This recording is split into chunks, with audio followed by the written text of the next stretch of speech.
When it comes to blending ink or stenciling with ink, which tool do you tend to go with to do this? Now, there's lots of different tools on the market. There's brushes, there's foams, there's sponges, and there's all sorts of different shapes and sizes, and they actually all do very similar jobs, but with different pros and cons. Now, I'm going to run through these different advantages and disadvantages of each with you to help you make an informed decision about which tools you are picking up and which ones you're keeping in your stash. Everything I'm using can be found down below. You've got links to CraftStash there, and of course on CraftStash, if you're a VIP member, you're going to receive 10% off of each of these products, plus your priority dispatch and double points.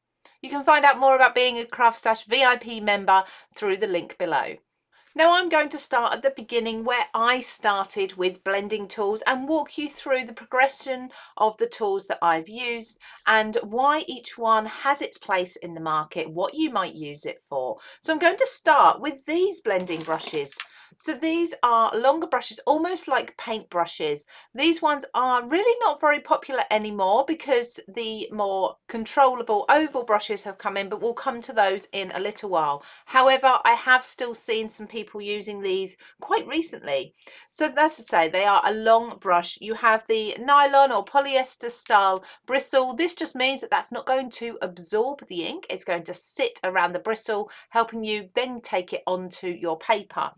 So with this, we're going to just take an ink pad. I tend to use distress oxides or distress inks for blending, but there's lots and lots of different inks on the market that this can be used for. And keep an eye on our channel because we'll soon be doing a video covering all the different types of inks and their uses too. Now, I most commonly would have used this brush because it is a soft bristle, so you do get a very subtle effect with your ink blending. And I would just brush it from the edge of the paper, so onto a blending mat, and take it onto the paper. Now, as you can see, we do get a very light sort of dusting of the ink here.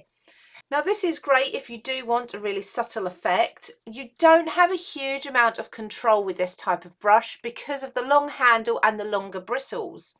With this also, it's very difficult to apply pressure. So if I load my brush up by swiping it in all different directions on my ink pad and take it onto my paper with a lot of pressure, you're still not actually getting any additional ink, but as you can see, the bristles spray out quite a distance and then you're just covering a larger area, but still without deepening the colour.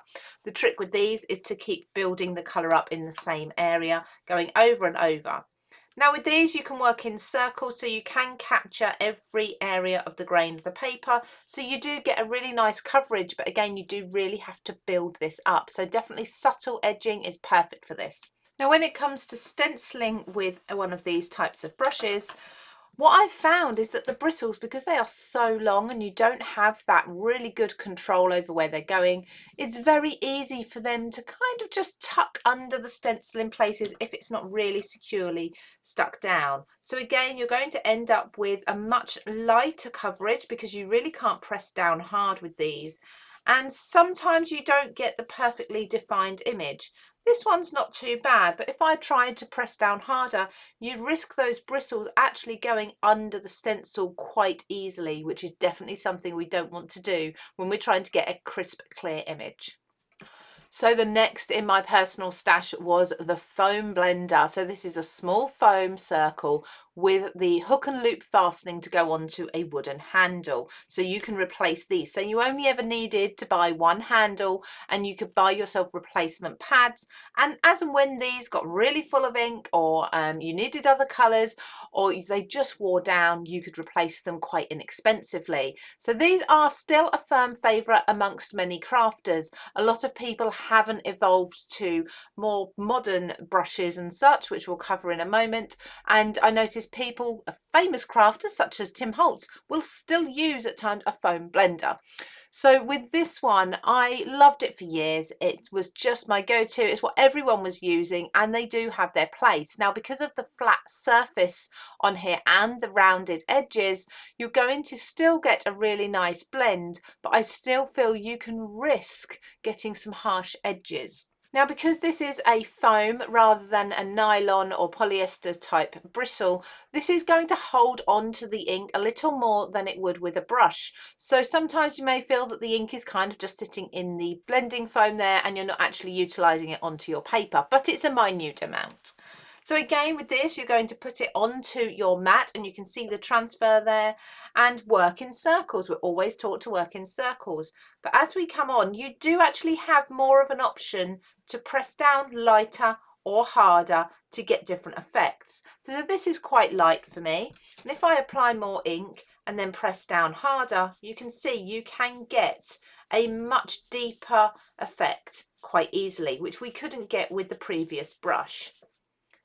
Now, what I do find is that this edge is never quite as soft and smooth as it will be with any type of brush. And that's just because of the harsh edge that we've got here. We can't kind of fan out that edge quite as easily. And you do run the risk sometimes of accidentally popping down on your project in the wrong place, or even potentially dropping your tool, but this can happen with anything, and you end up with sometimes some harsh lines that you don't want, and they can be a little harder to then blend out. So this is the reason that I then moved on to brushes later on, but I do still have these because the handles are interchangeable with the felt tops as well, and the felt is perfect for alcohol ink techniques. Now, when it comes to stenciling with this type of tool, the only thing I've found is that you can't quite get into the very, very tiny details of any stencil.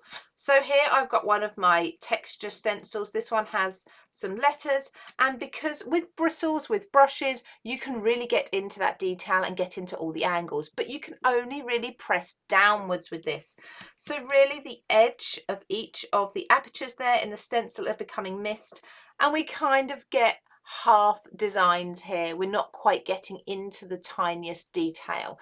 This, of course, on a larger image or something that's covering a large area, if you're going to be doing distress techniques, isn't such a big deal. But if you do want to pick up that precision from a stenciled image, you're not always going to get it with a blending foam.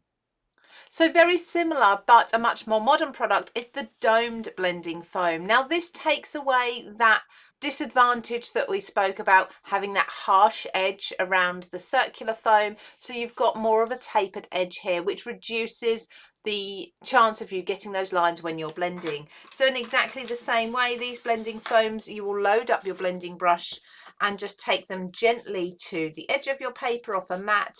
Now, again, because you've got the more sturdy, denser foam than a bristle or a brush, when you hit the edge of the paper, you do tend to get a slightly darker line. It's quite difficult to put this on quite lightly.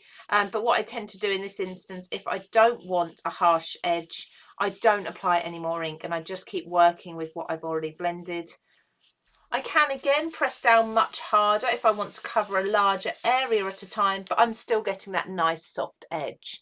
So again, these are interchangeable heads, so they've got the hook and loop fastening, so you only really need to buy one handle if you're happy to keep changing these over. And the beauty of these types of heads, as well as the foams that I've just shown you, is that you can store them by adhering them to the base of your favourite ink pad, so you've always got them to hand. Now, once again, as you imagine with this type of blending foam, if you are using it through a stencil, you're just not going to be capturing the edges of that design in exactly the same way as you wouldn't with the previous foam we looked at.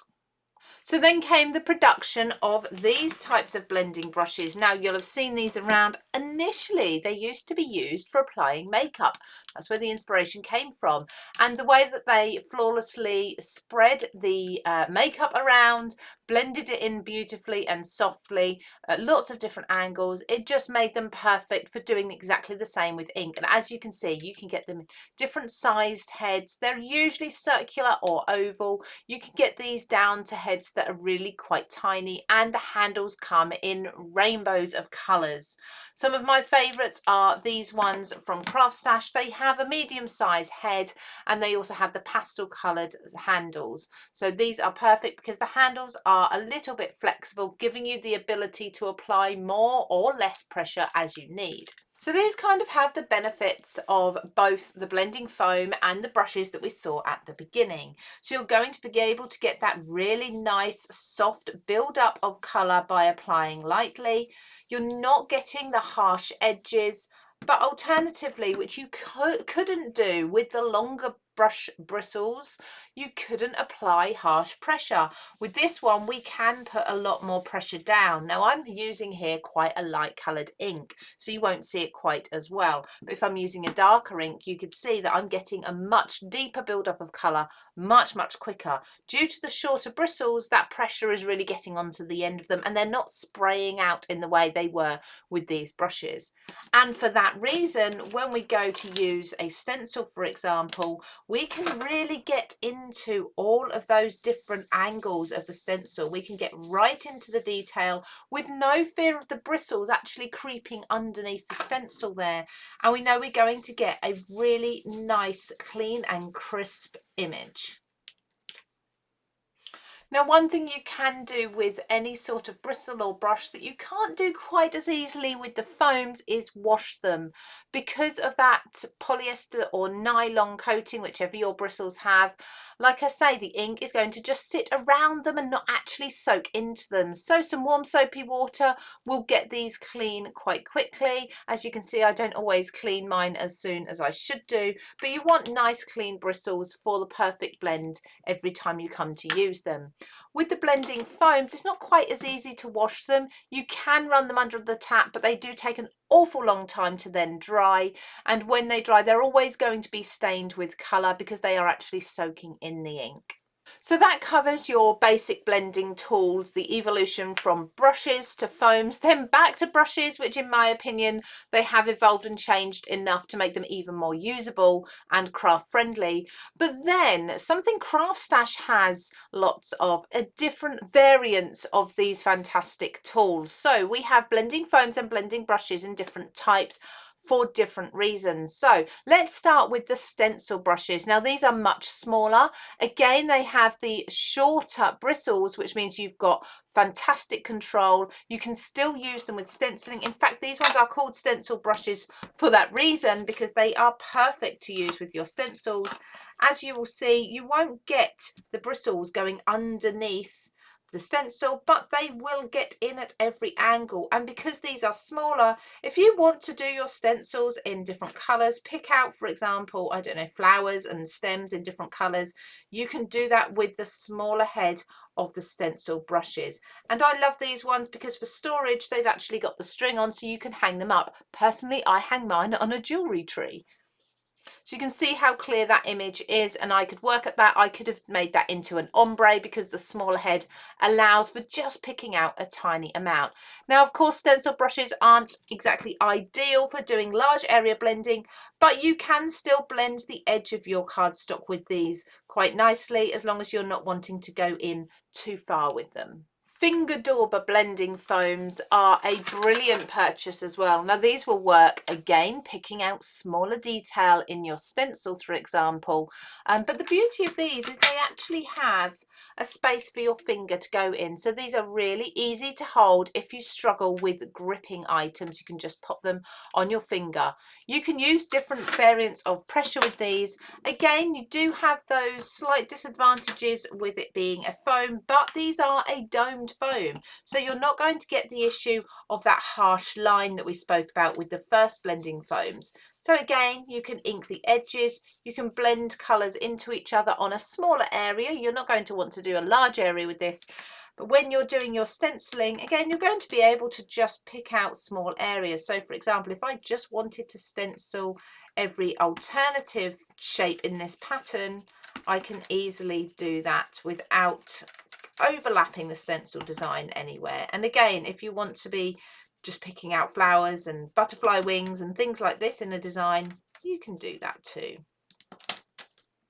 This particular set has not only 20 of the circles, but also 20 triangles.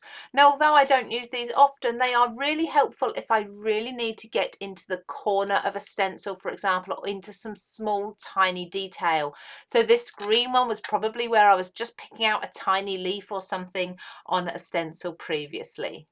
And the last type of brush we're going to look at is the flathead blending brush.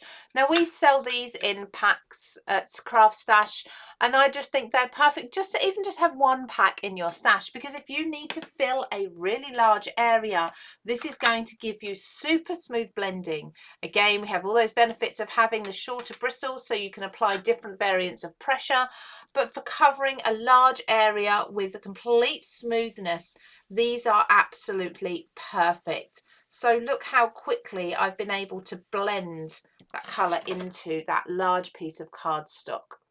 With these, of course, being a brush, you also have that advantage of being able to cover a large area with a stencil too. And as long as you're working around in small circles, you're going to capture all the detail and every angle of the stencil also. Look how quick that's come together. I really like the handles on these because you can either grip them with your fist, pop them in your fingers, and applying pressure and cleaning them are equally as easy as they are with the long handled brushes. So let us know in the comments which type of blending tool you prefer. Do you have any tips and tricks for ink blending as well? We'd love to hear them, so pop those in the comments as well. And we'd love it if you could like and subscribe to our channel. And we also think you're going to really like this video just here. Take care, everybody. I'll see you again very soon.